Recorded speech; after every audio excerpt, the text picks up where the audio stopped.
إن الحمد لله نحمده ونستعينه ونستغفره ونعوذ بالله من شرور أنفسنا وسيئات أعمالنا من يهدي الله فلا مضل له ومن يضلل فلا هادي له وأشهد أن لا إله إلا الله وحده لا شريك له وأشهد أن محمدا عبده ورسوله أما بعد فإن خير الحديث كتاب الله وخير الهدي هدي محمد صلى الله عليه وسلم وشر الأمور محدثاتها وكل محدثة بدعة وكل بدعة ضلالة وكل ضلالة في النار أما بعد أيها الإخوة والأخوات في الله السلام عليكم ورحمة الله وبركاته. Because of my voice, I don't think we'll be able to have a long or lengthy halqa. So maybe we should proceed to question and answers. May Allah subhanahu wa ta'ala make our feet firm on His path, and may subhanahu wa ta'ala make us witness the month of Ramadan. Now, if you have any questions.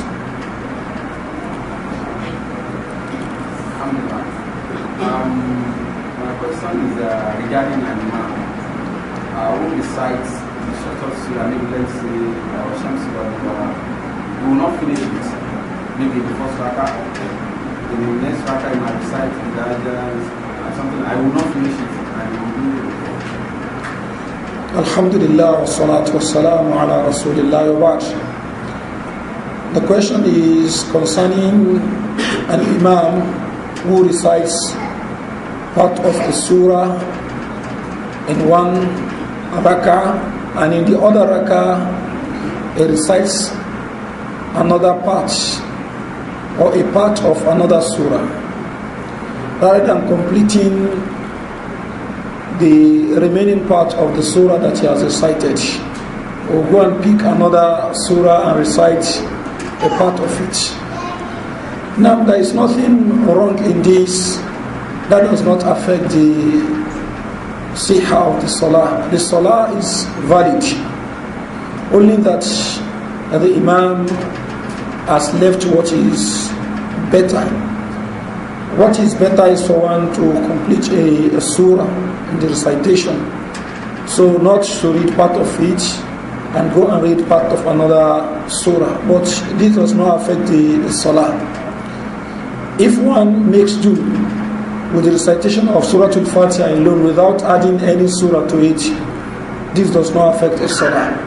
Now we talk of if he adds to it a verse or two verses of some other chapters of the Quran. So there is nothing wrong in this. Wallahu a'lam. No. My question is fidya. Someone asks the brother to make a fidya. Person like less than 60, and he has given a person food. So the person he has given so we now said, since there is a program coming, can you buy like this program that can you buy like raw and the bag of rice rather than buying the food?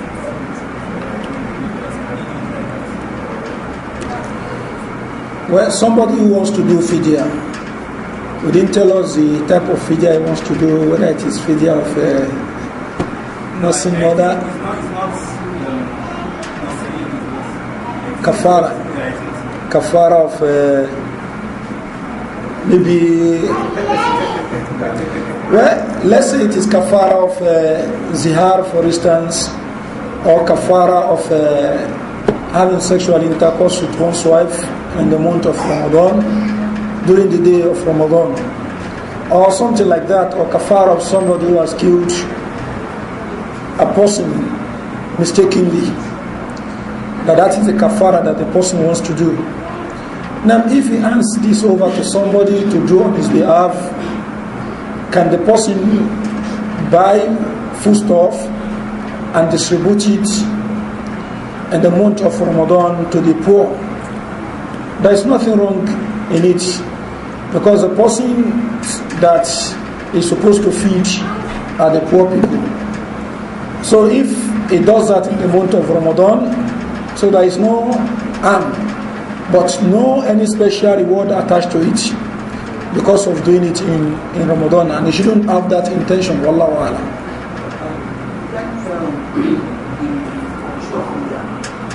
First of all, the scholars that hold the opinion that a Muslim mother and a pregnant woman will do fidya.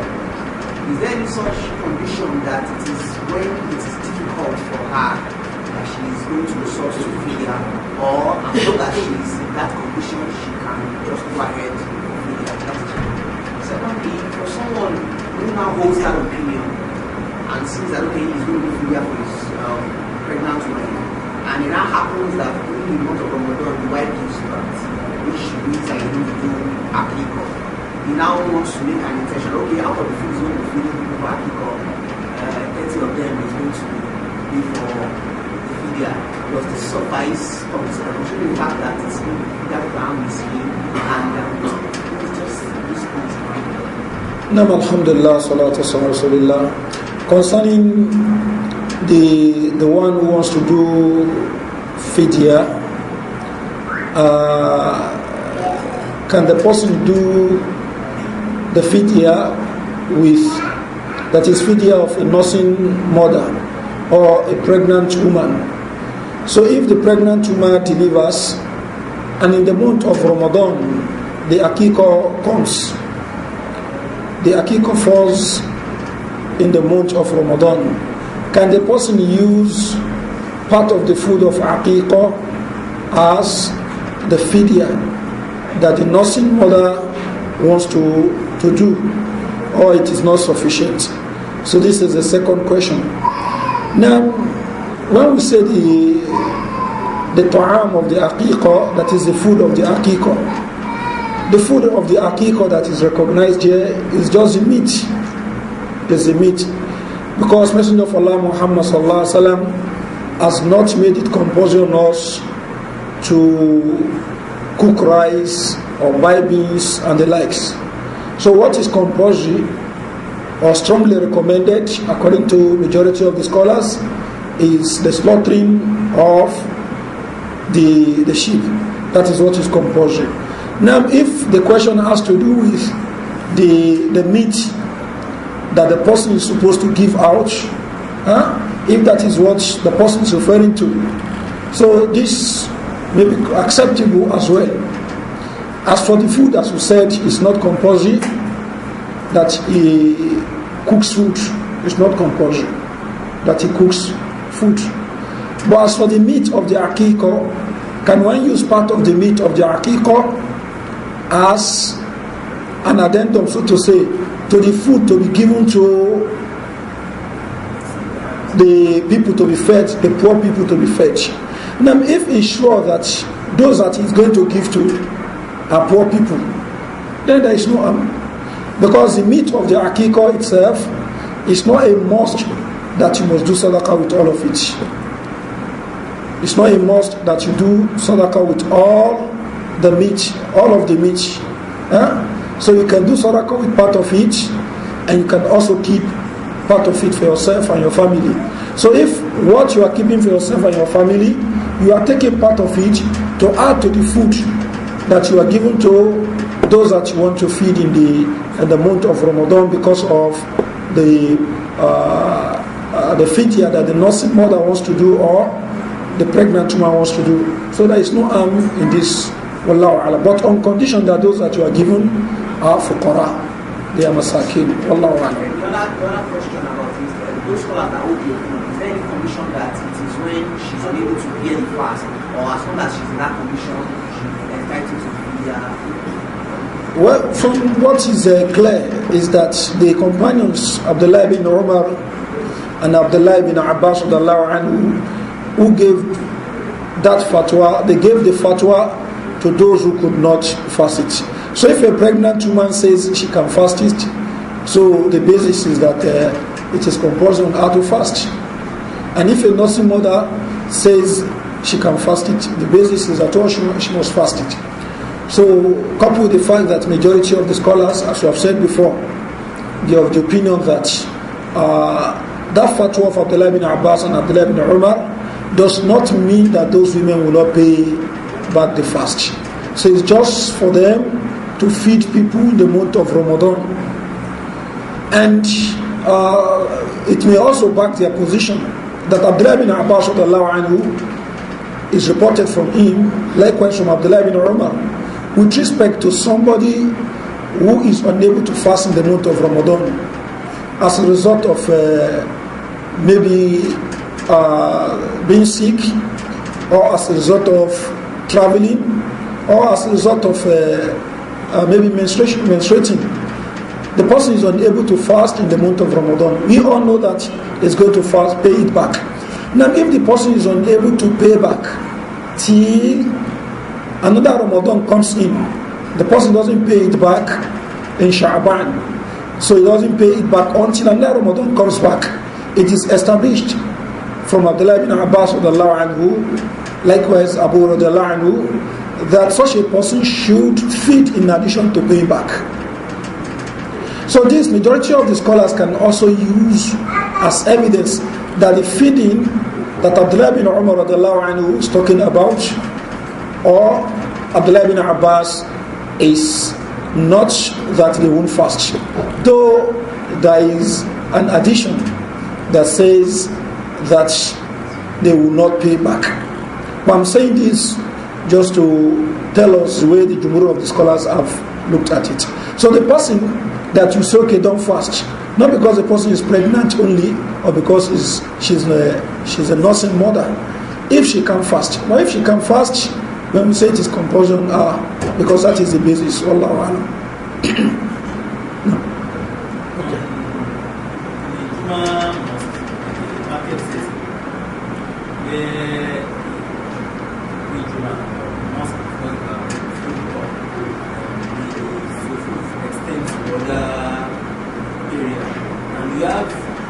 We have a shop that is very close to us. People play there as well. But I noticed that some people, a lot of people normally spend and stay there even before the mosque down. And you have, because you have your own shop in that area. Can you pray there as well? No, that place does not have the ruling of the masjid. One should go into the masjid. Now it is when the masjid is filled up that one can pray in such a place. But for one to decide that I'm not going to enter the masjid, and the masjid has not been filled up, so this will not be, it will not be okay. It will be okay. If someone is supposed to pay this, because it affairs you need to your throughout decided to just stay outside to pray. What is Now, with respect to people praying outside the mosque, when the mosque is not yet filled up, what is the ruling of the salah of such people? Now, scholars, they have various positions on this. There are some scholars who stipulated seeing the imam, likewise hearing of the imam, then in addition to what? Ittisal sufuf, a connection of the sufuf. So the one who prays outside the mosque, and the mosque is yet to be filled up, so such a person is not going to see the imam, and he may not likely hear the imam. And if he hears the imam, he's not seeing the imam. So, and there is no ittisal sufuf. For this, So they will say the salah of such a person is invalid because he can't see the imam. Likewise, he cannot hear the imam. Likewise, there is no connection of the sufuf. However, some scholars are of the opinion that if they can see, if they can hear the imam, that is sufficient. If they can hear the imam. But they also stipulated it is on sufuf. The connection of the sufuf. So, and that's why in haram, scholars, when they are asked questions like this, that some people are praying outside the masjid. Do they have salah? So this difference of opinion comes up there. Some said no, you have to enter the masjid. Some said as long as you can hear the imam. But the issue of connection of the sufuf matters a lot. So if there is no connection, these most scholars, they say the salah is batila. If there is no connection of the sufuf. Though Wallahu alam, there is a kind of maybe doubt concerning this. But the most important thing is that one must try as much as possible to make the sufuf connected. Because if we should allow this, somebody may be living in less than double estate, so to say, and the person, because he can hear the microphone here, he or she will be praying at home, saying that what is following those who are praying and the masjid. So there is no ittisal as sufuf. The sufuf is not connected. So the most important is that of the connection of the sufuf. As for seeing the imam, so those who say you see the imam, they mean you see those who see the imam at least. You may not be in the front so that you can see the imam, but you can see those who are seeing the imam. This is the same thing as what you seeing the imam. So, wallahu alam.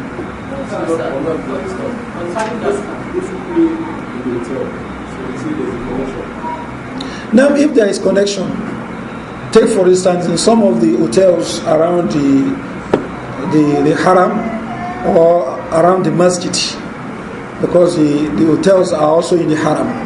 So some of the hotels around the masjid, so some of them they have a praying place as well that they call musalla. So if the sufuf are connected to the extent that even the extension of the mosque, to say, that is the outside of the mosque, the courtyard of the mosque is also filled up, then those who are praying in the hotel, their salah is also valid. Particularly those places in the hotels are meant to be attached to the masjid. So it is called musalla. So, and since, as for seeing the imam, most of the time they can see the imam because there is always a glass with which you can see the Kaaba itself from a distance. So they can hear the voice of the imam, they can see the imam. So with respect to the connection of the sufuf, if the courtyard, so to say, of the masjid is also filled up, so those who are praying in the hotels, so there is no problem. But in a situation where the outside of the mosque is not filled up, or let me say the masjid itself is not filled up, so there are still spaces inside the masjid. In this case, a lot of scholars will say the salah of those who are praying in the hotels is invalid.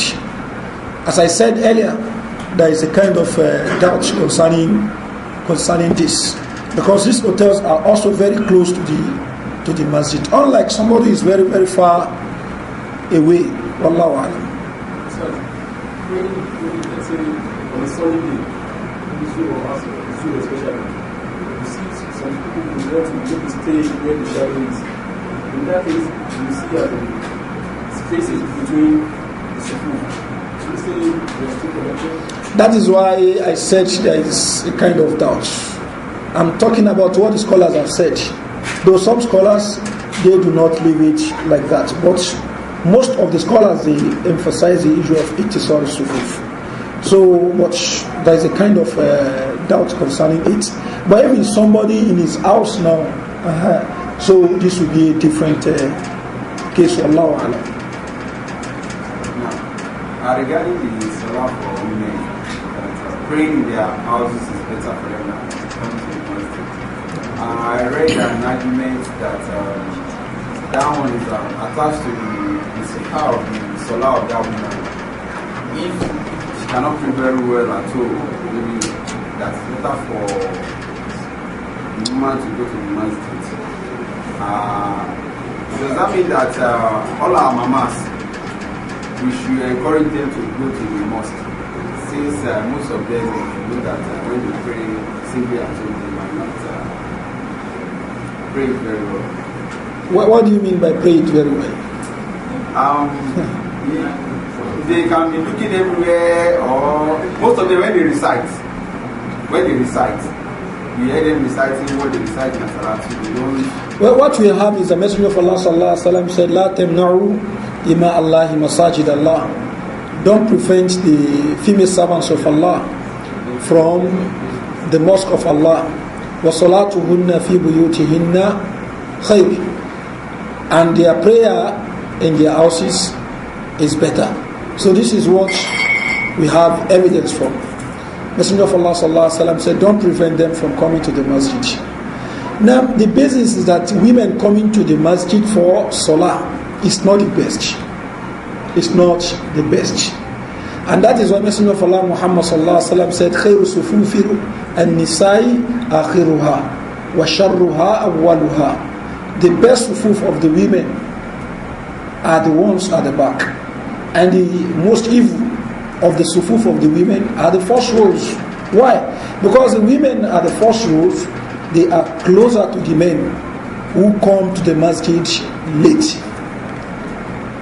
So the men who come to the masjid late, they will be at the back, and the women who come to the masjid early will be in front. So there is likely to be a kind of fitna there. There is likely to be a kind of fitna there. So, and that is the Messenger of Allah consider the last half of the males as the sharru sufuf, the worst of the sufuf of the men, while the first row of the women is considered to be what? The sharru as-sufuf. So those women who come late to the masjid, we are talking about prayer, those women who come late to the masjid, so they are farther away from the evil. So those who are better than them are those who pray at home.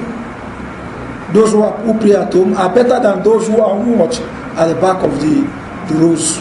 So the basis is that women should pray at home. But despite this, Messenger of Allah said, "La temna'u ima Allahi masajid Allah." Don't prevent the female servants of Allah from coming to the masjid. And that was why Aisha radiallahu anha said, she said, لو رأى النبي صلى الله عليه وسلم ما صنعت الرجال لمنعهن المساجد.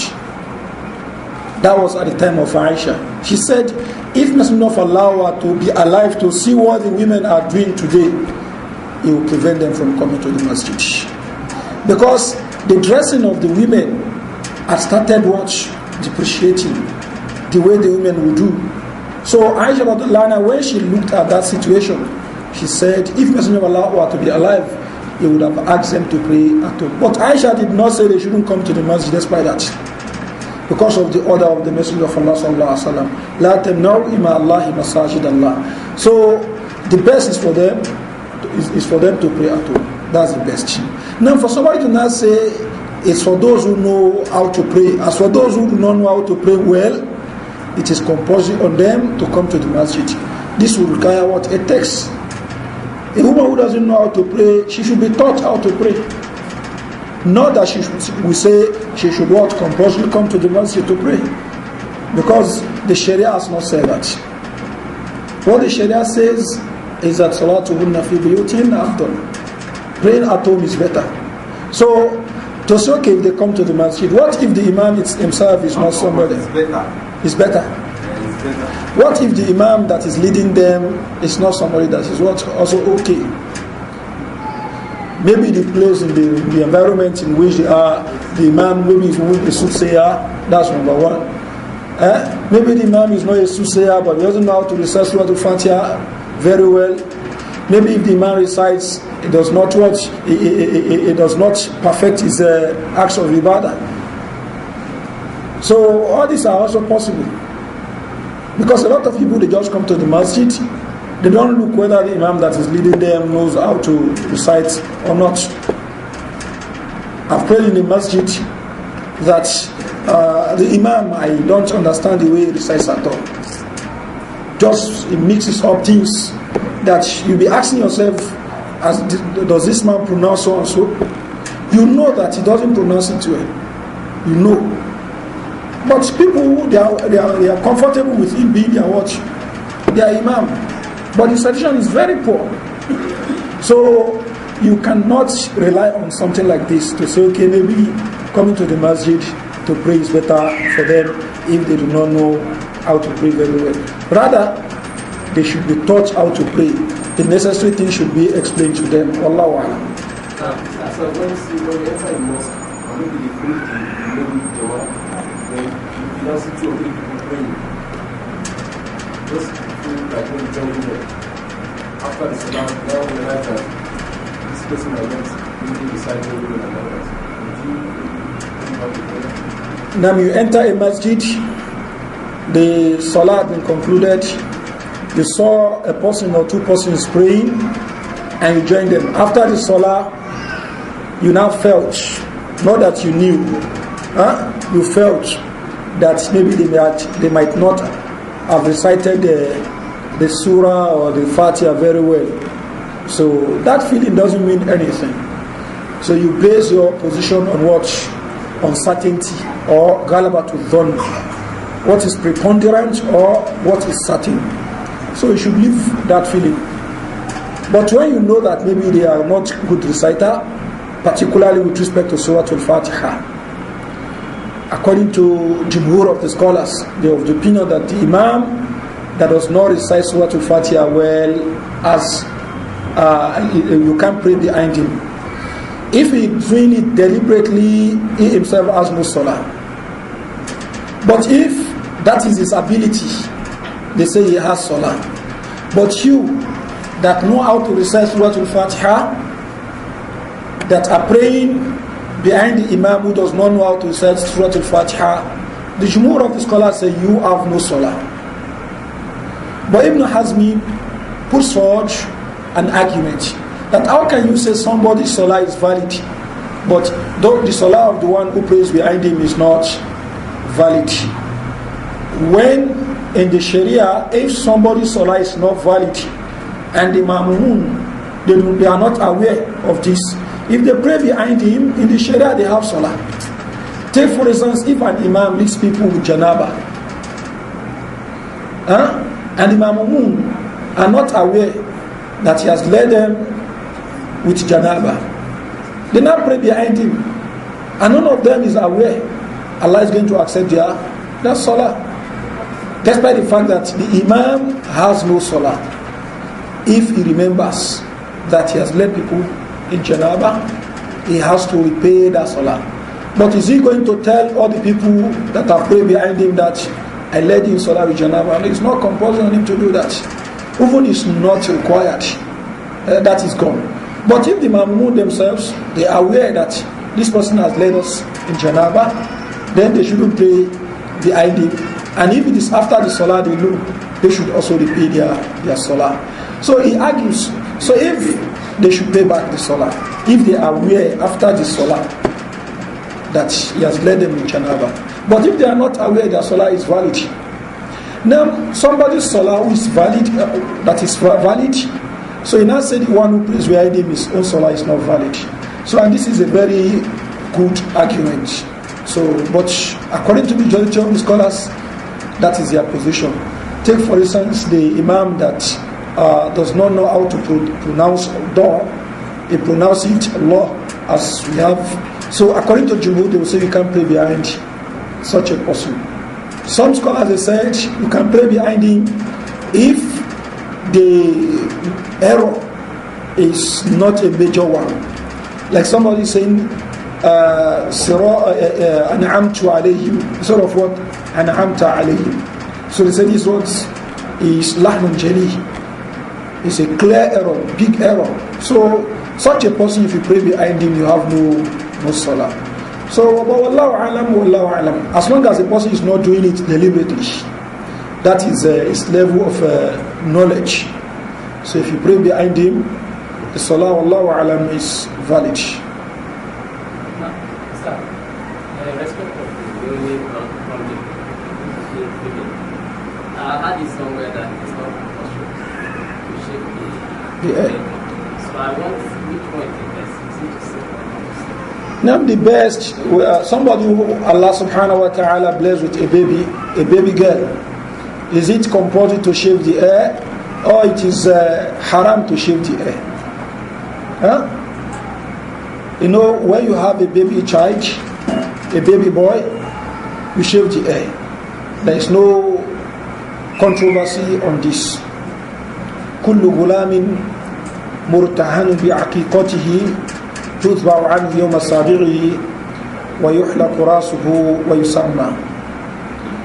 So every child should a sheep should be slaughtered. Sheep should be slaughtered for every child. So kullu ghulamin murtahan. Then ويحلق راسه, his hair should be shaved. Now, majority of the scholars they said Messenger of Allah used the word ghulam here. That does not exempt the female child.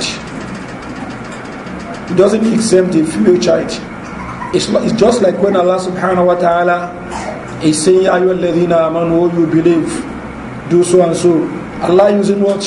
The male command. That doesn't mean that the women are exempted. It doesn't mean that women are exempted. So, kullu gulamin does not mean it is exempting the females.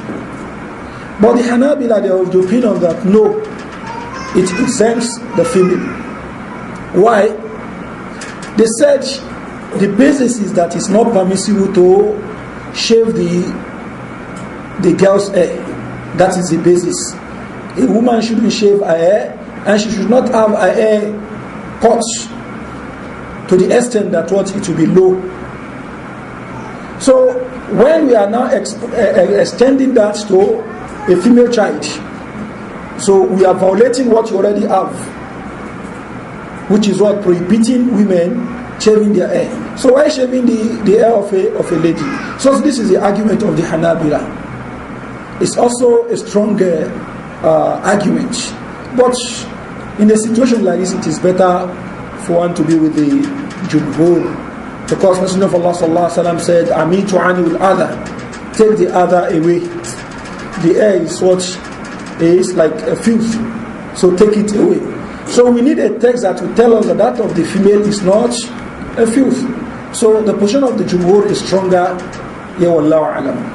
Now the one who is taking the position of Hanabila based on conviction is different from the one who is taking it because it favors his hour.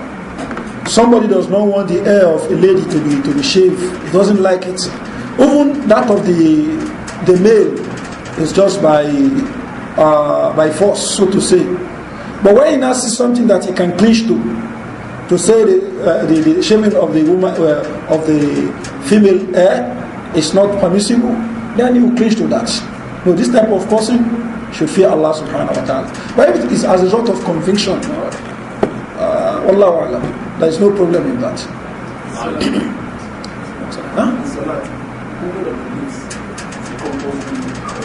Now when you are doing qira'ah in salah or outside salah, you are doing the citation of the Quran.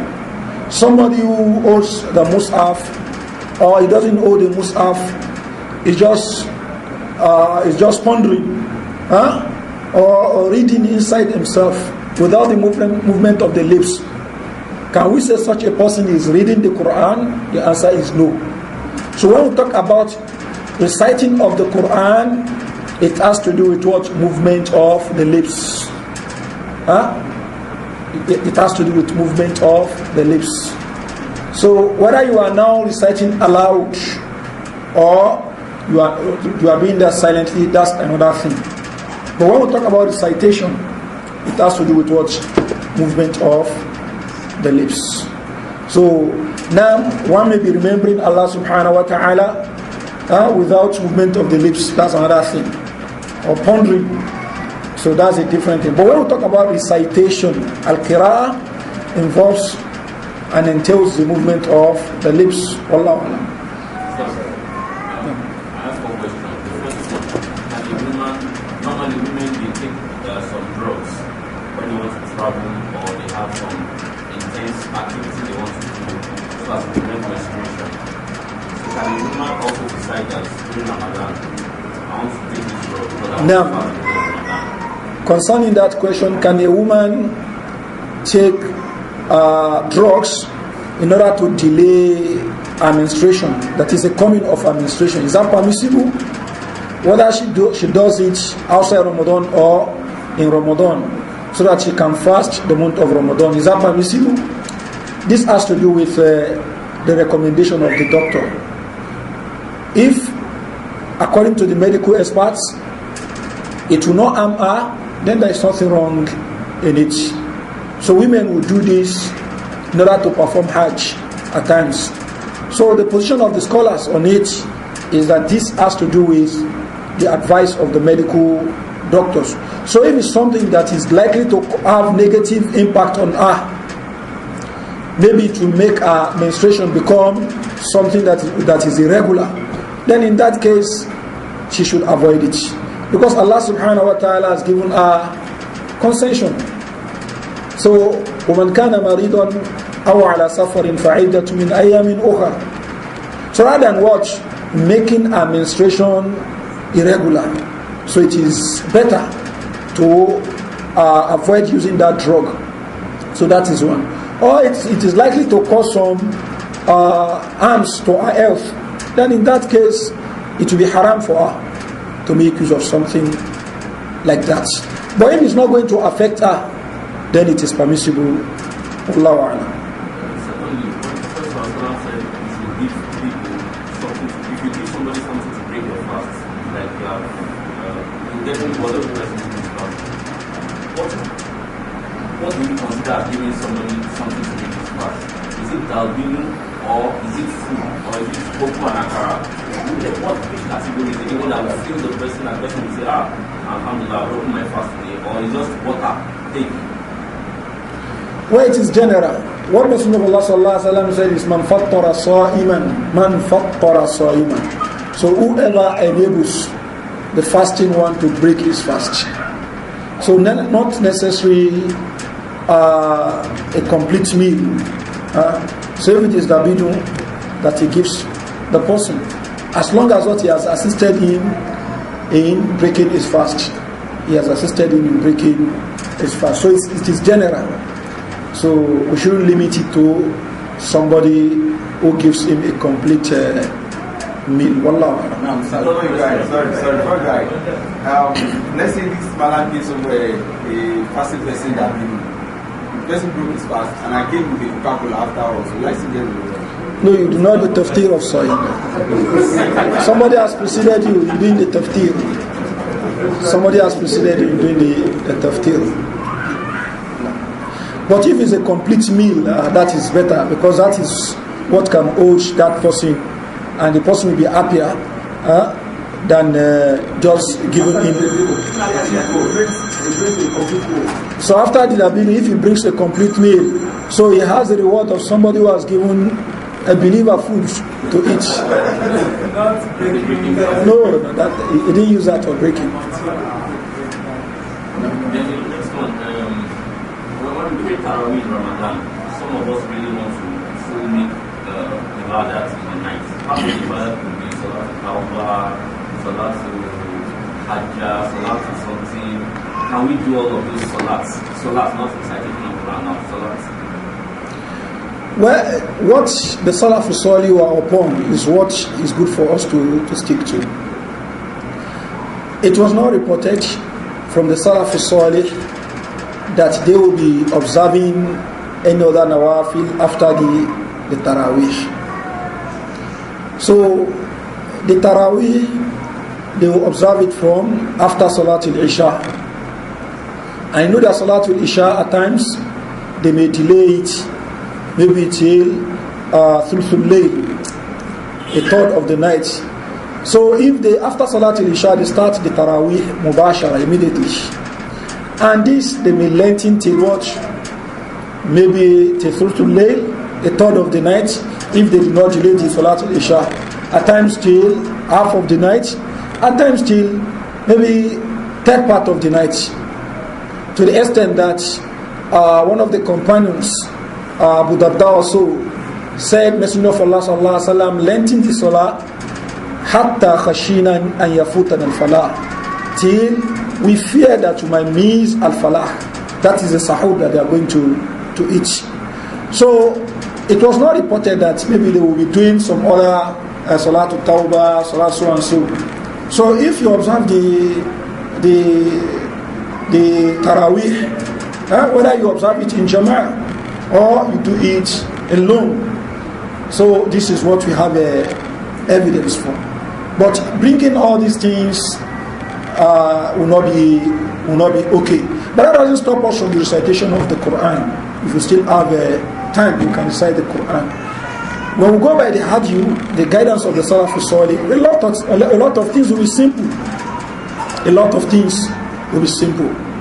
Take for instance this issue of the last 10 nights of Ramadan.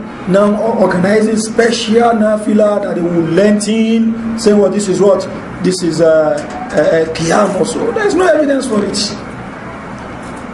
There is no evidence for it. No, sorry. We start our Tarawih, maybe we normally start at the middle after Isha, or we start around 12 or 1, so we extend it to like 4 days. Is that what you're referring to? What I'm saying is that, you know, there are some people that thought they will observe Salatul Tarawih first, later they will come back for the Tahajjud.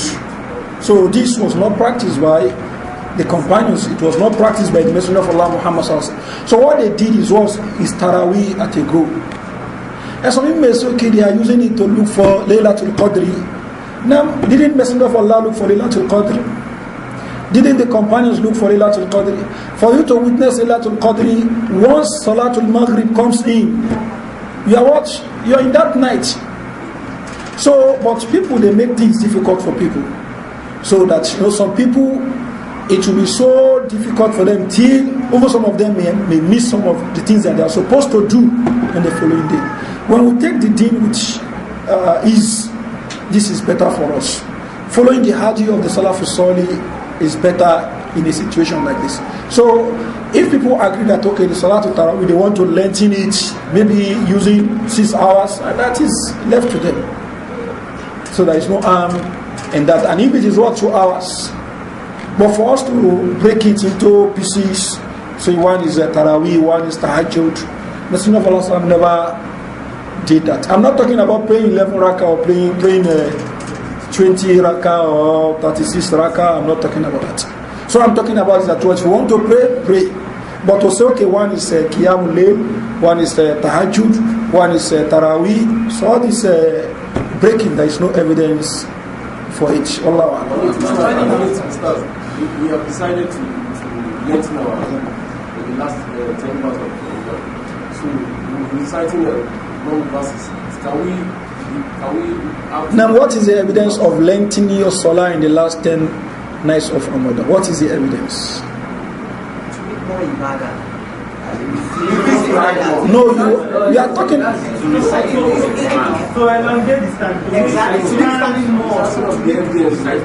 What is the evidence? I'm asking for the evidence.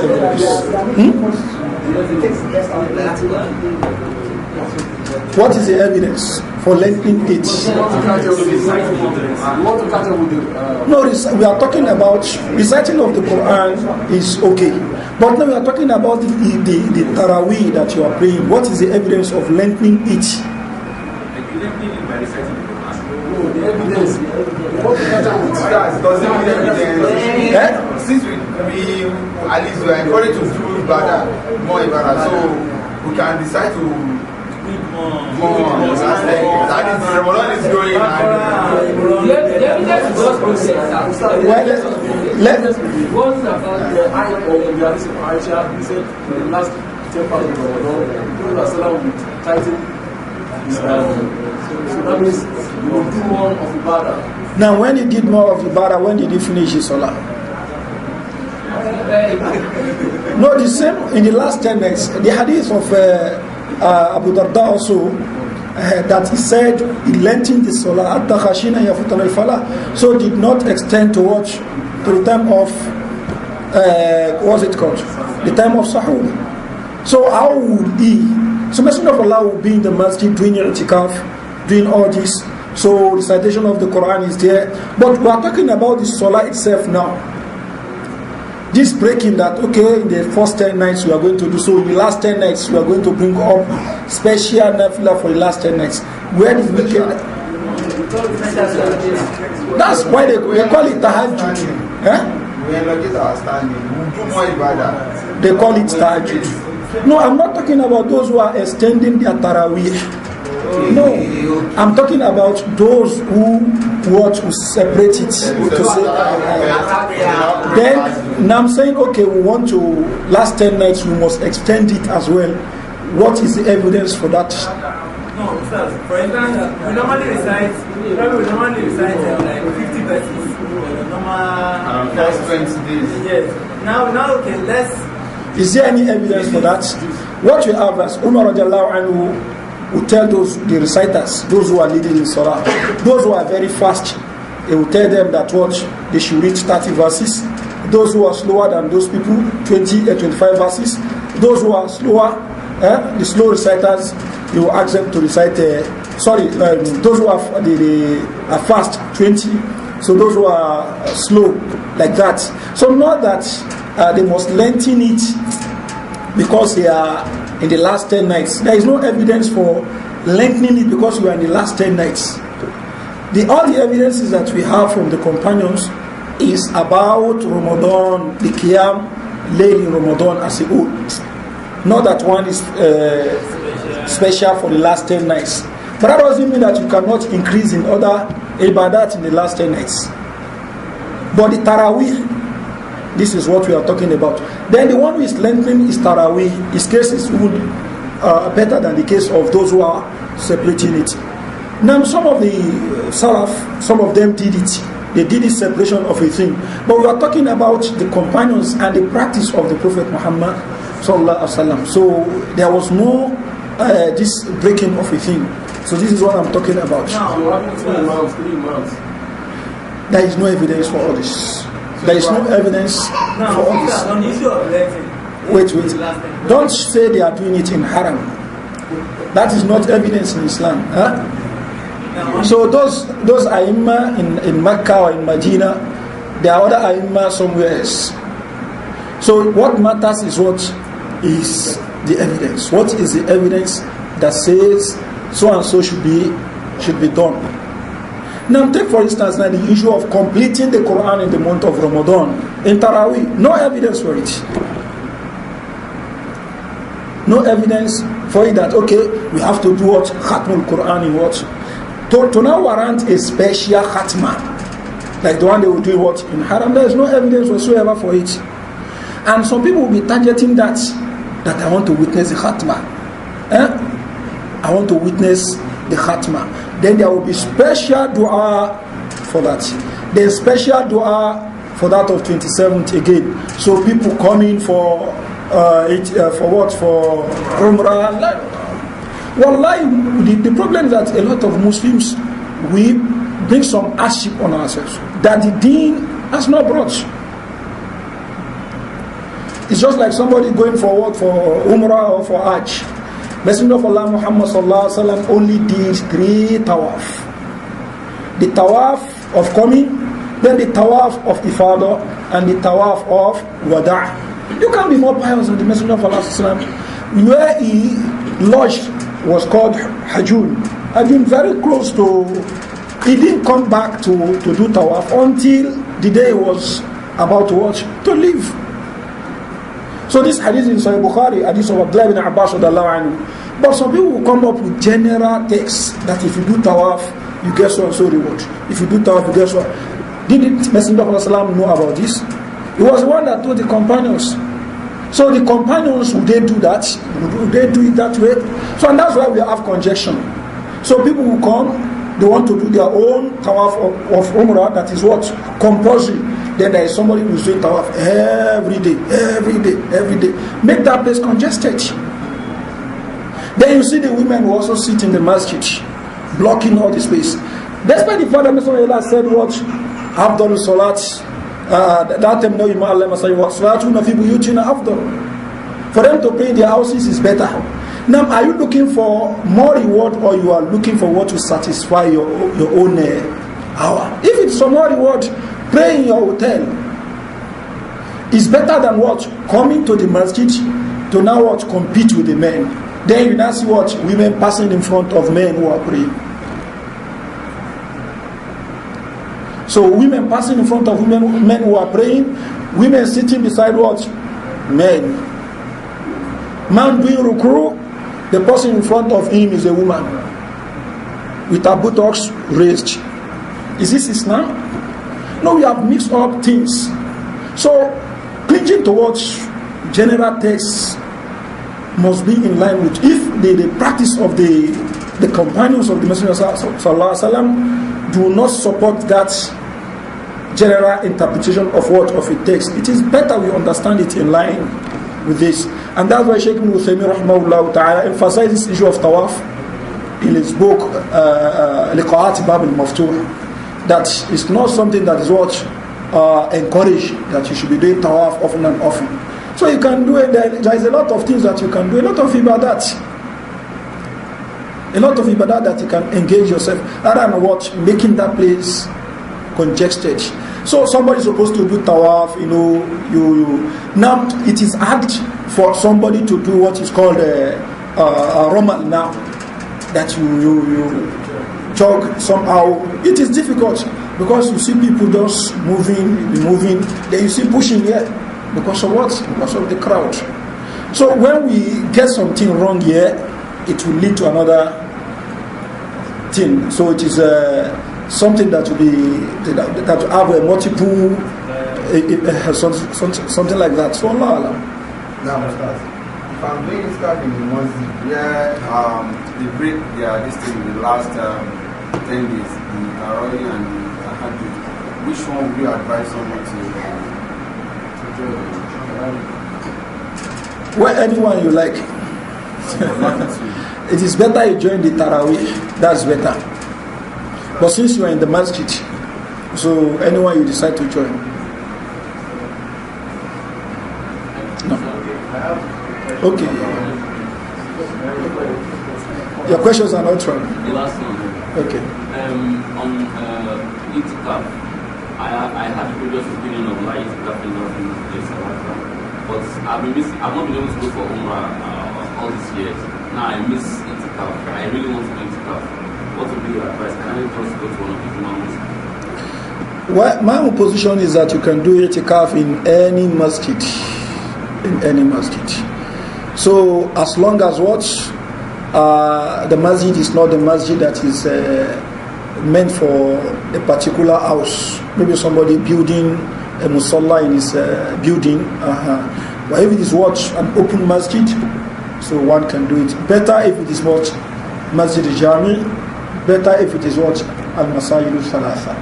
So what majority of the scholars are upon is that you can do itikaf in any masjid. If it is Masjid Ratib, that means going out for Jumu'ah will be a necessity. Just as you can go out to get food, to answer the call of nature and the likes. So going out for Jumu'ah will also be a necessity. So if it is masjid that is a Masjid Jami, so that means there is no need for, we are already in it. But Wallahu Alam, the strongest opinion is that it is permissible to do itikaf in any masjid. So, and this is what Al-Imam Bukhari also preferred. So, and that's why he titled it Bab al-Itikaf fil Ashir al-Awakhir wal-Itikaf fil Masajid kulliha. A chapter of itikaf in the last 10 nights and itikaf in all masjid. So, wallahu alam. But there is something that is attached to that. Don't travel for itikaf except for 3 mosques. لا تشد الرحال إلا إلى 3 مساجد. So you shouldn't travel for ibadah except for those 3 mosques. So that is clear hadith. Is the Korean considered traveling? When you are in Lagos from your house. No, I'm asking you now. When you move from your house to Ikoyi, are you traveling? But when you go from Lagos to Ibadan, are you traveling? So going to Ibadan to do itikaf in one masjid here goes against that hadith. La tushaddu bihal illa ila thalathat masajid. Wallahu a'lam. For a woman in haram now that decides that okay, she wants to take to the advantage of praying in a hotel, which is better than a masjid, and also is now considering the fact that salat in the masjid haram is 100,000 times. Salat in our house is better. That hotel has more reward than 100,000. Yeah, I said anywhere. Than anywhere other than the masjid. Other than masjid, the haram is 100 times then. There is an issue here. Now, the masjid that fetches you 100,000 reward, is it that masjid or the whole of haram? Huh? No, there is difference of opinion on that. Most of the Saudi scholars, Lajna Daima, Sheikh Bumbaz, are of the opinion that what it covers the whole haram. And when you say the whole haram, you are talking about Mina, Muzdalifah, talking about Mecca. So all these are what the whole haram. Because when you look at the Quran, Allah subhanahu wa ta'ala used Al-Masjid al-Haram to refer to the whole place as well. Huh? So, and also use Al-Masjid al-Haram to refer to the masjid itself. So, which one? And that is why it is also authentic. The Messenger of Allah during the time of Hudaybiyah, whenever he wanted to pray, Hudaybiyah was between Haram, Hudaybiyah was outside Haram. So, but very close to the Haram. So, he would prefer to come inside the Haram. That is, I'm talking about the territory now, not the masjid. So, it will be, that means he was doing that for a purpose. So, this is the argument of some scholars. Why some scholars are of the opinion that no, the one that gives you the reward is the masjid. Because of one report, was masjid in Kaaba and the masjid of the Kaaba. So why some scholars say the masjid there is referring to the whole haram. So that's another issue entirely. But let's assume that the masjid that fetches you the 100 reward, 100,000 reward is that of the where the Kaaba is. So for a woman, the Messenger of Allah sallallahu alaihi wasallam said, praying in a house is better than that. When he said this statement, he said it in Medina. He said it in Medina also. So, praying in the masjid of the Messenger of Allah fetches you how much? How many rewards? 1,000 rewards. 1,000 rewards. It fetches you 1,000 rewards. Now, Messenger of Allah was telling a woman, for you to pray in your house is better than what? Praying in my masjid.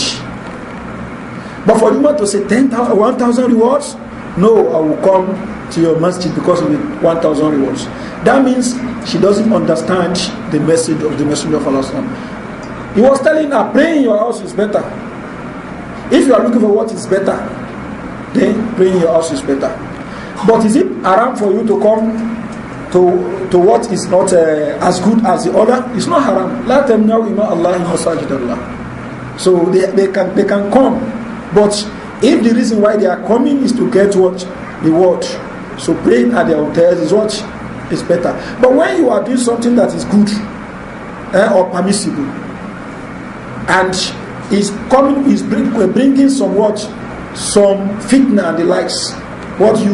You try to adjust.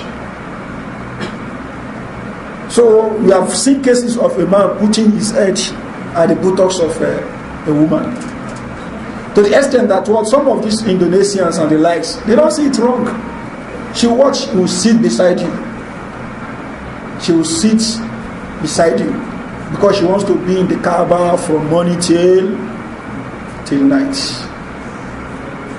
Huh? So this is what's little understanding of the religion. When one understands the religion, so you look for the best of all the things that you do. Okay, which one is more rewarding? Okay, how can I? But for you to feel that, okay, what you want, you... So Allah. It's just like somebody going out from Mecca, says, I want to do Umrah. By the time you move to maybe Tan'im, so to say, to do, the tawaf that you would have done will be more than what? And the main thing you are doing in your Umrah is what? The tawaf is what is the most important thing in your Umrah. So Allah Alam. Can I decide to do it 2 days, 3 days, 5 hours, 6 hours? Now, concerning the issue of i'tikaf, scholars, they have different positions on it as well. Majority of the scholars are of the opinion that i'tikaf can be done for a period of time. Maybe an hour, 2 hours, 3 hours. So you can do i'tikaf for just a period of time. It can be 2 days, 3 days, 4 days, 5 days.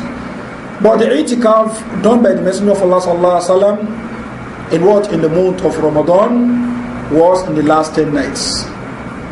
In the last 10 nights. That was the i'tikaf of the Messenger of Allah sallallahu alaihi wasallam in Ramadan. So apart from this, he never did any other i'tikaf. But does that mean the one who wants to do i'tikaf, this is the only i'tikaf that he can do? According to Shaykh Ibn Uthaymin rahimahullah ta'ala, he is of the opinion that if you want to do i'tikaf, do the i'tikaf the Messenger of Allah sallallahu alaihi wasallam did. But some scholars are of the opinion that we have evidence that Umar radiallahu anhu said, O Messenger of Allah, I make a vow that I will do i'tikaf in Masjid Haram in Jahiliyyah for a night.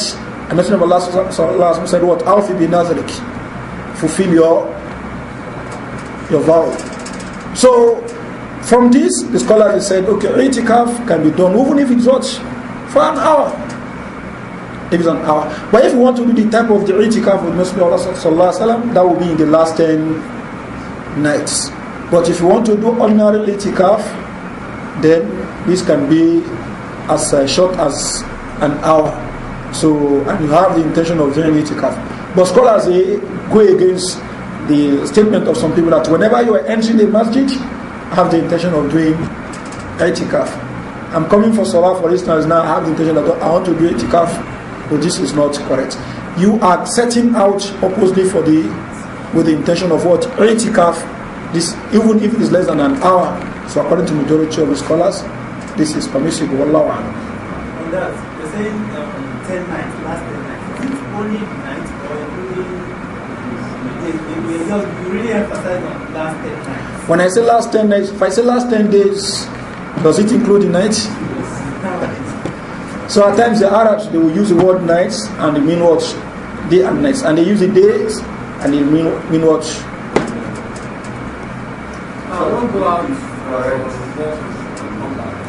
Now, can one go out for work and come back? If it is the i'tikaf of the Messenger of Allah that you are talking about, no. But if you want to do i'tikaf of what? Of an hour, today you say, okay, I want to do 1 hour. So after you have fulfilled that, so the next day you have another intention of what? Another i'tikaf for that day. So that will be okay according to majority of the scholars. But for scholars who believe that the i'tikaf that is recognized is that of the Prophet sallallahu alaihi wasallam, they will not allow that. And that's why you may see some people, they say, okay, you cannot do i'tikaf, you go to work and you come back, that is not permissible. They are looking at it from the i'tikaf of the Messenger of Allah sallallahu alaihi wasallam. But if it is the i'tikaf that is what allowed generally, so they say you can do it. But you have what? You must have intention for each i'tikaf that you are doing. Wallahu a'lam. Someone in i'tikaf can transact business? Now, if there is serious need for it, somebody who is doing i'tikaf, can he transact a business if there is serious need for it? But if there is no need for it, once you have decided to do i'tikaf is not compulsory. But once you have decided to do itikaf, you must respect the rules of itikaf. You know, some people when they are doing itikaf, then they go there and they continue their normal daily activities, so to say. Maybe what if you have boys that are working for them? That's what I'm saying. Take for instance now, just every second, every minute, okay, sell that into so it is better you go and do your work. Let's say 3 hours if you give just so time it is good for us not to deceive ourselves. Alhamdulillah, Allah has not made this thing compulsory. Allah has not made it compulsory. So it's something that is optional. If you do not have time to do the ibadah the way it should be done, do what you can do from all other ibadats. But for us to engage on a particular ibadah that has its own rules and not try to turn the ibadah in such a way that we agree with our own hawa, this is not okay. So even when people come, you discuss. No. If you are doing itikaf, do itikaf. So if people will come and look for you, you should brief something. Not that, okay, you move from one place, okay, what are you saying there? Join the brothers, they are discussing. You move from that place again, you go to another place. When they look at the time that you do dhikr, very little time. So most of the time that what you spend is what discussing, okay, we are from Nigeria, okay, what is happening in Nigeria? We talk politics for 5 hours, then you get up there again, you go to another place, what is happening there? This is not itikaf, this is live, you are playing. If you want to do itikaf, most of what you will do is what? Dhikr of Allah, recitation of the Quran and the likes. This is what will be most of what you do. So if you are going to address people or you are going to chat with people, to do it just for a brief period, just like what Sophia radiallahu anha, when she came to the Messenger of Allah sallallahu alaihi wasallam, and what they discussed for a while and she left. But for us to make it just talk, this we are not fulfilling the rules of itikaf. So I said, if the business that you are going to conduct is something that's not very brief, so there is nothing wrong. But are very important or not very brief. There is nothing wrong in it. Wallahu a'lam. What about lectures? Now, as for maybe attending lectures when one is doing itikaf, is that okay? If that is not the most important thing that what you devote your time for, is okay to attend. What should be more is the dhikr of Allah.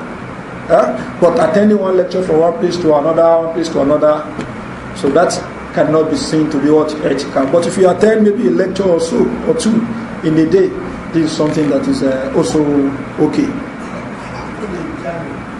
Within?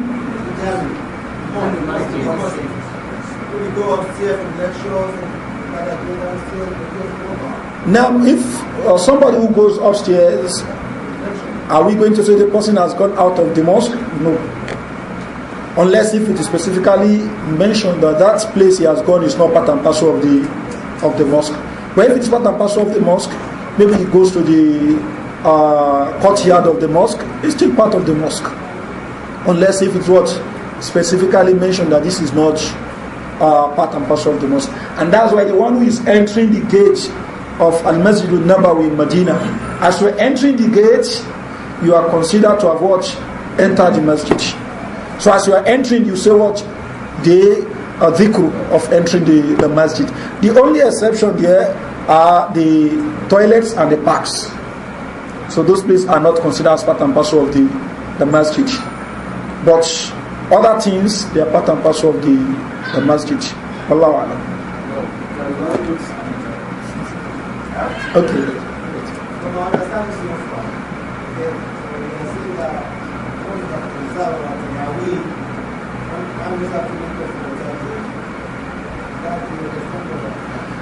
Now, let me make it clear. Now, there are a lot of scholars, particularly most scholars in Saudi Arabia, so they support the tahajjud. Most of them support the tahajjud. Like Sheikh Mumbaz, Sheikh Fawzan, and many others like that, they support the tahajjud. But the issue is not that a sheikh says something. The issue is what is the evidence. So when we look at the practices of the Salafus Salih, the companions and the Messenger of Allah Sallam, they will not break it that way. But some of them will argue that it's to make things easy for the people. But when you look at it critically, it's making things difficult for the people. Because if you observe the Salah at a go, maybe you stop by 2 a.m. or 2:30 a.m. or so, or you stop by 1 a.m. People will have some other things. They will be able to prepare themselves for what they are going to do the next day. But now you say, okay, they observe Taraweeh as they observe it in Saudi Arabia from, maybe they will be ending the first one maybe around to 1 or so. Then people should go and sleep, they should go and rest. Then they come back around 1:30 or so. So that one they will continue till around maybe for 2 hours. Now what will be left is for the people to watch, to eat, and they will go to their place of work the following day. Students will go to what? To schools. So, but some people, they are participating in it because they say we want to meet what? Laylatul Qadr. We want to see Laylatul Qadr. But going by the text, how do you see the Laylatul Qadr? You see Laylatul Qadr when the night comes. When night comes.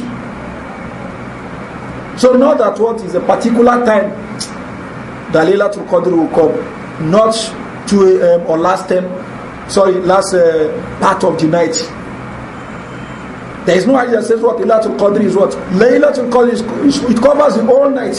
So when Maghrib comes in, you are what? A Laylatul Qadr. If that night is what? So any ibadah that you want to do, you can do. Why delaying it till what? So there is no evidence. The reason why the scholars have allowed it, those scholars who support this, is for them to say, okay, praying at a go may be stressful. So let them break it so that they will go and rest, then they will come back again. So since we met people doing it, there is nothing wrong in it. But people who are criticizing it, they say there is no evidence for it. Like Sheikh Al-Albani rahimahullah ta'ala, this is his position. That apart, I'm not talking about the issue of 11 rakah or so. No, that's a different case now. Now, as for breaking it like that, same because we are looking for the last time, looking for Laylatul Qadr, so we should be observing it this way. So there is no evidence. The one that Messenger of Allah lengthened or did for the companions, it was on the 23rd, 25th, and what? 27th. So it was during the last 10 nights. So I never prayed it by breaking it like that. One, he ended around what? The first third of the night. So the other one, he lengthened till what? The half of the night. So and it was said to him, "Launa faltana bakiyat laylatina." We still have some part of the night. Let us complete it. Messenger of Allah said, "Man sallama al-imam," whoever prays together with the imam, hatta yansarif, till the imam finishes, kutiba lahu qiyamu layla. It will be written for him as if he has used the whole night in what? In prayer. Allahu A'lam.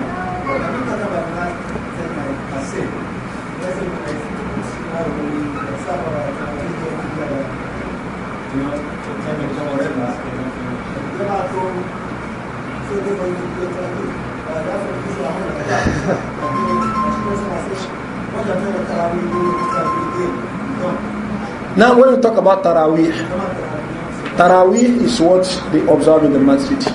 Now when you pray at home, how do you pray? So that is left to you, as to individuals. So that's why I said I'm not talking about 11 rakah or more. As for those who believe in 11 rakah, if you have observed 11 rakah, then you cannot extend beyond that. That is the position of Sheikh Al-Albani rahimahullah ta'ala. But what the Salaf Salih, what they have been upon, even among the companions, is that what one can observe more than 11 rakah. So Qais bin Talq bin Ali radiallahu anhu said his father visited him one night. So it was in Ramadan. So he said he led them in Salatul Taraweeh, and after that he completed everything. When he got back home, he also led them in what? In Taraweeh again. So when he was about to observe witr, he now said to his people, he said, Awtiru, you observe witr on your own. فَإِنَّ رَسُولُ اللَّهِ قَالَ لَا وِتْرَانِي فِي لَيْلَةٍ. Messenger of Allah said, no two witr in the day or in the night. So this hadith is in what? Is in Sunan Abi Dawud. So when we look at what Talq bin Ali did, this is what is more than 11 rakah. So this is not, I'm not talking about the issue of 11 rakah now. But in the masjid, the argue, the practice is that it's just at a go that the companions will do it. So what was later reported by some of the people of the past is with the intention of saying they want to make things difficult, easy for people. But it's not that easy, because some people also find it difficult because they have to go to some other places. Wallahu a'lam. Okay. Correct to say, if you know it's recommended that you get that person like it, you're supposed to be but if you can't say it with the voice, it's not according for you to pray. Is it correct to say that? Okay, somebody who cannot hear the adhan except with microphone, if the person, is it compulsory on the person to go to the masjid where he will not hear adhan if made without the use of microphone? Is it compulsory on him? If that place is not that far, you say it's compulsory. When it's something that is very far, then in that case it's not compulsory on him. Wallahu a'lam.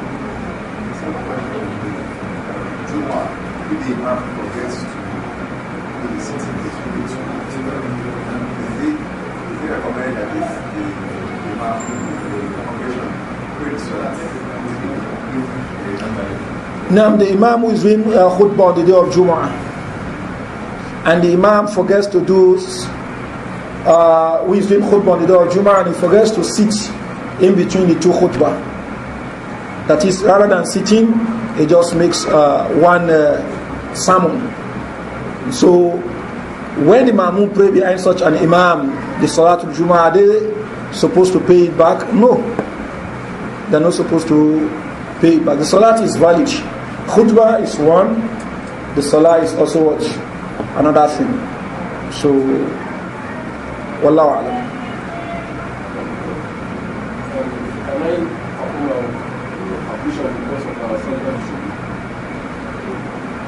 Doing sajda to shukr, does it need ablution? There is no evidence for it. If you are on ablution, fine. If you are not on ablution, you can still do sajda to shukr, because it's not a complete salah. Is it allowed to use alcohol for maybe like cakes and all that? The use of alcohol on cakes, is it permissible?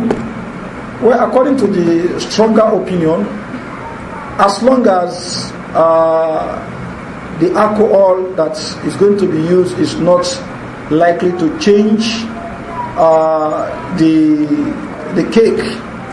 So we won't say the person, such a cake, we won't say it is what? It is haram to eat. Change it, that is, make it taste intoxicant, or make it intoxicate. So we say, but is it good for a Muslim to now do that? It's not good for a Muslim to be handling intoxicant because he wants to preserve cake, because that will be haram for a Muslim. But if there is a cake that has been done by a non-Muslim in that way, can one eat the cake? So this is what I'm talking about. According to the stronger opinion, yes, you can eat it, because what you eat is not an intoxicant. It's not an intoxicant. So this is the favored opinion of Sheikh Ibn Uthaymeen rahimahullah ta'ala. Though some scholars, they will say no, even if it is what 1% that is added to it, you can. But there is no clear evidence that backs such. So some people may say, okay, Messenger of Allah said, whatever little of it, much of it will intoxicate, little of it is what?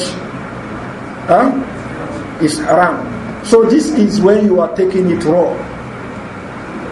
not when it has been mixed. And what is called al-istihala or at-tahawul, it has changed, undergone change. So this is not the one that is being talked about. Even the intoxicant, if it is kept somewhere and it changes to vinegar, Messenger of Allah allowed this. But can I keep it so that it will change to vinegar? No. And that was why I did not allow the man that was keeping the intoxicants owned by some orphans. He said he should pour it away. But if that is kept and it changes to something else, it changes to vinegar, this can be used. Shaykh Islam Ibn Taymiyyah rahimahullah ta'ala discussed this extensively in his Majmul Fatawa. So many things that we also use that maybe they undergo changes like that. So, Wallahu a'lam. Now.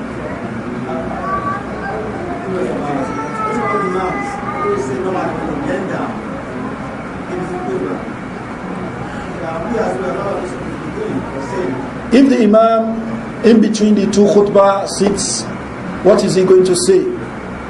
There is no any clear text that says this is what the Imams should say. No any clear text that is authentic. Likewise for the Ma'mum, what would they say? There is no any clear text. Though there is a hadith in Sahih Muslim that some of the scholars said the hadith is shaz, and that is the time that Allah will accept prayer in between on the day of Jumu'ah.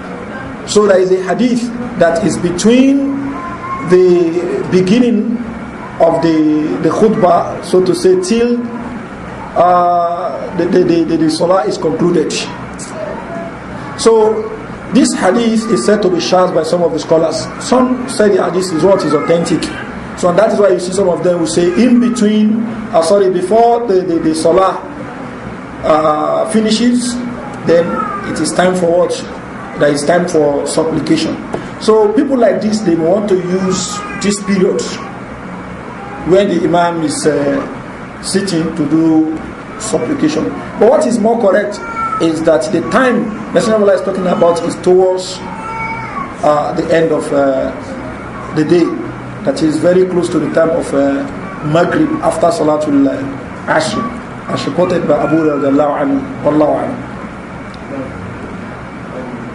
What can you say about the audio that has been going around concerning the female having a dream? Okay. Maybe later, inshallah.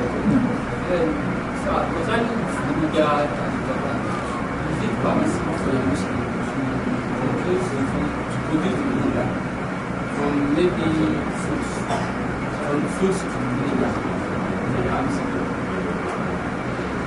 Now, is it permissible for a Muslim to produce vinegar from fruits?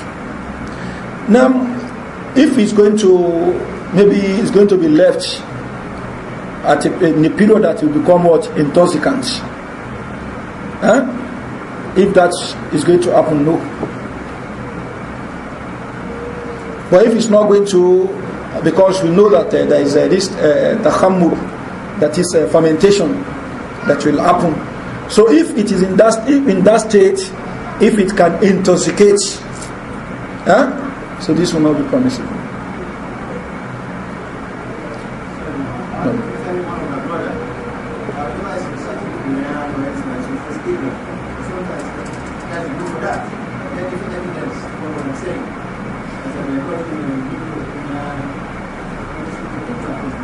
Okay, when reading the Quran, he faces the Qibla. Now, there is no harm if one faces a Qibla while reciting the Quran. There is no harm. So some scholars will say this is part of adab. But the one who doesn't face the Qibla, one cannot be harsh on such a person because there is no text that says one should face a Qibla. So we shouldn't see it as something that is much, or that somebody has committed a big error because reciting the Quran is not facing the Qibla. If it is permissible for one that is observing Nafila on his mount, that he makes attempt to make the Qibla, the mount face the Qibla, then afterwards it doesn't mean, it does not matter where the man faces. So the one who is reciting the Quran, which is not nafila of salah, so one will not be asked on such a person. Allah. Supplication. No, if one is also supplicating, there is no clear text that says you must face it. But if one faces the Qibla, so it's also something that is good. Allah. So what can you say about the audio that has been going around concerning the sister that had a dream? Warning people not to neglect Salah, that she's being punished for that. Now, as for the audio, I did not hear it personally, but some of our sisters who had it, they narrated it to me. The audio that a sister was trying to encourage people to be observing Salah and to be punctual in the observance of Salah because of what she dreamt and what she saw in her dream, that she was punished. And when she was asking for the reason why she was tortured in that way, it was said that maybe she will not pray. She will not pray at the right time. She will pray, but she will delay the Salah. Now, there is no doubt that the one who does not pray the Salah at the right time, such a person is going to be punished by Allah subhanahu wa ta'ala, unless if Allah forgives him or her. Because Allah subhanahu wa ta'ala says, فَخَلَفَ مِنْ بَعْدِهِمْ خَلْفٌ أَضَاعُوا الصَّلَاةَ وَاتَّبَعُوا الشَّهَوَاتِ. He said, after these good people that I've mentioned, the prophets said some khalf came after them. أَضَاعُوا الصَّلَاةَ, they were negligent of their salah. Not that they will not pray, they will pray, but أَضَاعُوا الصَّلَاةَ, they were negligent of their salah. وَاتَّبَعُوا الشَّهَوَاتِ, and they were following the worldly things, running after the mundane things. فَسَوْفَ يَلْقَوْنَ غَيًّا, those people are going to meet perdition, they are going to meet punishment of Allah subhanahu wa ta'ala. إِلَّا مَنْ تَابَ, except those who repent, وَآمَنَ, and believe, وَعَمِلَ صَالِحًا, and do righteousness. فَأُولَٰئِكَ يَدْخُلُونَ الْجَنَّةِ, such people will be admitted into Al-Jannah, وَلَا يُظْلَمُونَ شَيْئًا, and they will not be wronged in the least.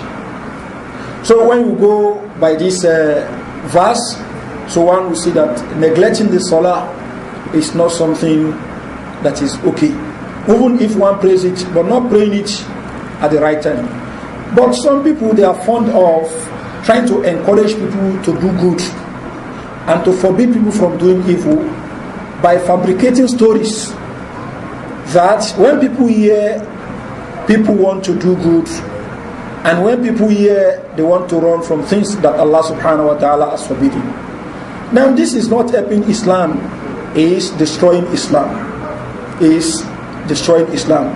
And most of the evil that we have today, most of the bid'ah that we have today, they are as a result of things like this. And that is why in the past, there are people who are called the wadda'u, the fabricators. They will fabricate a hadith in order to encourage people. They fabricated a hadith on importance of salah, fabricated a hadith on importance of zakah, and so on and so forth. So they felt that what they were doing is good because they were encouraging people to do good. But Messenger of Allah Muhammad sallallahu alaihi wasallam said, "Kafa bil mari ithman akathban." It is enough life for somebody, and you haditha bi kulli ma sami'a, for him to be talking with whatever he hears. So you have to confirm whatever you are saying. That is what the basis in Islam. So man haddatha bi hadithin yura annahu kadhbun fa huwa ahlul kadhibin. Messenger of Allah said, whoever narrates a hadith that is known to be what? A lie, he is one of the two liars. He is one of the two liars. That is the fabricator and the one that is also spreading it. So in Islam, you don't fabricate a hadith to promote the cause of Islam. No.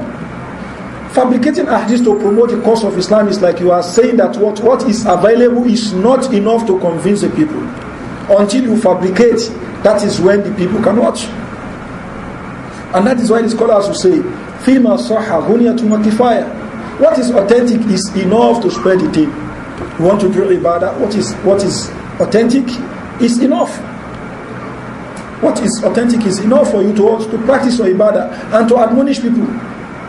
But for you to throw away the hadith of Nabi Sallallahu Alaihi Wasallam and you bring up some other fabrications in order to spread Islam, such a person is not doing well. Such a person is harming himself. Now I'm going back to the story of the sister.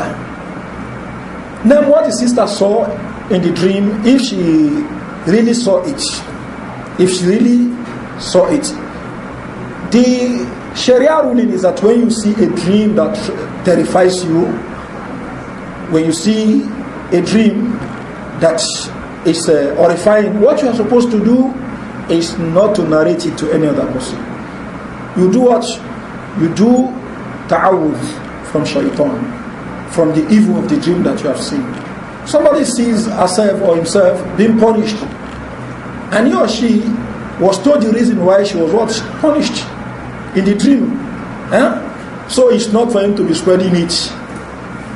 What is expected of such a person is to do ta'awudh from the evil of that dream, and maybe he or she tries to watch, to adjust.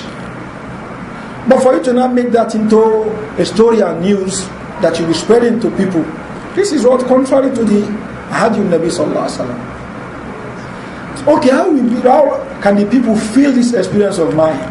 If you want the people to feel what you have experienced, you can bring it in another form.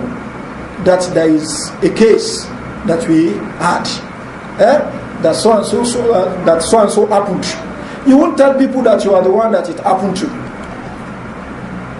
because when you narrate it and you are saying you are the one that it happened to, you are doing what Messenger of Allah asked you not to do. So, but when you say, okay, it happened, you can narrate that it happened to a sister, so and so happened. So you are not saying it happened to you. So this may be what? May be accepted. But what is clear to me, wallahu alam, is that story is what is a fabrication. It's a fabrication.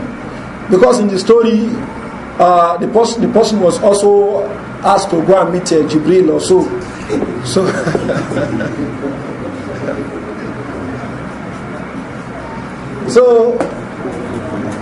So what is clear to me is what is a fabrication. That is what is clear to me. But let's assume that it is authentic, that the story is a real story, is a real dream. What the person has done is contrary to the hadith of Nabi Sallallahu Alaihi Wasallam. But for people to be saying, but it's a kind of warning dream. Warning dream. What do you mean by warning dream? As Allah never told us about what warning dream. He told you about if you see good things that please you in your dream, you can narrate it to the one you. When you see something that displeases you, don't narrate it. That is the idea of the Prophet Sallallahu Alaihi Wasallam. He didn't tell us that there is one dream is part of the dream that you won't like. When you see yourself being punished, being tortured, is that something that is good? So if you are being tortured in your dream, by machine, so that one is what? It's a good dream. But if it is what? If somebody is bitten by a snake or stung by a scorpion in his dream, that is what? Is a bad dream. But if it is what? The person is being bitten by a machine, so that is a good dream. She can narrate that. But that of the stinging of a scorpion or biting of a snake, she shouldn't narrate that. Or if somebody dreams that something falls on him and what injures him in the dream, he shouldn't narrate that, because that's a bad dream. But the one that can be narrated is that has to do with machine beating one, then that is a good dream and it's a warning dream. So this is what is a nonsense. May Allah subhanahu wa ta'ala assist us. So people, they bring things like that, and we should be careful. Some of us that spread things on the WhatsApp, on the Facebook and things like that. You see somebody, somebody showed me one, a shaheed that was discovered, and they were what? The blood was just coming out. The shaheed from the grave. The person had been buried for long. So when the person was now discovered, they saw the blood still coming out. Because Messenger of Allah sallallahu alaihi wasallam talked about what? The shaheed, that he should be buried in his blood or so. So they now discovered a shaheed whose blood was still coming out. And they were cleaning the blood was coming out again. Cleaning the blood coming out again. Cleaning the blood was gushing out. Now the first question is what has happened to that cloth with which you are cleaning the blood? The blood should have been what? Become saturated so completely. Do you get it? I'm using a cloth to clean blood, and the blood is what? The blood keeps on coming. I'm cleaning it, and what? The cloth in my hand is not being soaked. You should know that this is what? It's a fabrication. It's a fabrication. So somebody was being buried, and what? The snake comes. There are people out there that they want people to do ibadah, but they will fabricate things. So that all people watch will be terrified to do some of this ibadat. So you see some people, they will be looking for maybe all these signs. There is a snail, that there is la ilaha illallah on it, there is so and so, there is a boy that was born with the Quran in his hand. Wallahi, if you don't believe in all these things, it does not affect your iman. But we have in the Quran, Allah SWT talking about Shajaratul Zakum. Allah says, Innaha shajaratun takhruju fi hasli jahim. The Shajaratul Zakum, the Zakum is a tree that is coming from the bottom of hellfire. Do you believe that? A tree coming from the bottom of hellfire. Do you believe? You must believe. If you say you don't believe in that, you are a kafir. Because this is a statement of Allah subhanahu wa ta'ala. There are some people who call themselves Muslims. They will be looking at how can a tree grow from. So they won't believe in it. But the person, if he's shown with a boy that comes with what? With Quran, he will believe in that. Then when you tell him that you don't believe in that, he will be attacking you as if you are not a believer. And the same person is having what? Doubt concerning what Allah subhanahu wa ta'ala has talked about Sharatul Zakum. So we should know things that we must believe in. Some people are still battling with some of the things that Allah subhanahu wa ta'ala said in the Quran. There are a lot of Muslims outside that when Allah subhanahu wa ta'ala talked about the creation of man from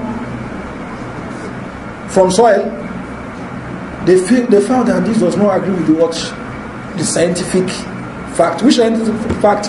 What has Darwin said? That human being evolved from what? From ape. He so much believe in what Darwin has said, to the extent that he's having doubt concerning what Allah said in the Quran. What type of Muslim is this? So what should be the first thing to believe is what Allah said in the Quran, and what you have that is authentic from the Sunnah of the Messenger sallallahu alaihi wasallam, whether it agrees with the science or not. Because this we are talking about, at times they'll say something today, next tomorrow they rubbish it.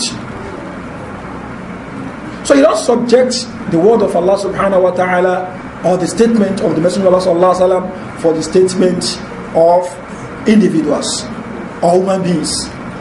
That you see a lot of contradictions in their statements. So Islam is perfect. When you want to preach Islam to people, take from what you have in the Quran and what? And the Sunnah. That is enough. Not by fabricating stories in order to entice people to Islam. Wallahu alam. Inshallah, this will be the last halqa till after Ramadan, inshallah. Next week I will not be around, inshallah. Then is it next week? Now the following one that is going to be KBC, and that is the last Sunday before Ramadan. So we pray Allah subhanahu wa ta'ala spare our lives beyond Ramadan.